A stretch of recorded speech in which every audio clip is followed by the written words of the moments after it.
ഇംഗ്ലീഷിൽ പറഞ്ഞു പഠിക്കാം. ഇവിടെ വന്നതായി നിങ്ങൾ ഓർക്കുന്നുണ്ടോ? Do you remember coming here? അവളെ കണ്ടുമുട്ടിയതായി നിങ്ങൾ ഓർക്കുന്നുണ്ടോ? Do you remember meeting her? എന്നോട് സംസാരിച്ചതായി നിങ്ങൾ ഓർക്കുന്നുണ്ടോ?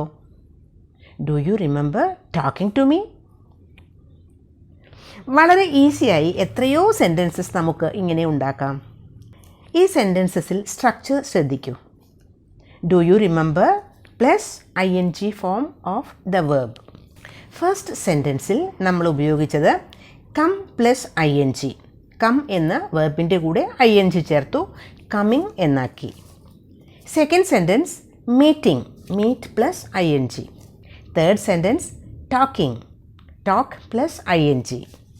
ഇനി നമുക്ക് വേറെ കുറച്ച് സെൻറ്റൻസസ് നോക്കാം. ഈ മരത്തിൽ കയറിയതായി നീ ഓർക്കുന്നില്ലേ? Don't you remember climbing this tree? ഈ മരത്തിനടിയിൽ വിശ്രമിച്ചതായി നീ ഓർക്കുന്നില്ലേ? Don't you remember resting under this tree? ഈ ഗ്രൗണ്ടിൽ കളിച്ചതായി നീ ഓർക്കുന്നില്ലേ? Don't you remember playing in the ground? ഈ സെൻറ്റൻസസിലെ സ്ട്രക്ചർ നോക്കൂ. Don't you remember plus ING form of the verb. First സെൻറ്റൻസിൽ climb plus ING climbing. Second sentence rest plus ING resting. Third sentence playing, play plus ING.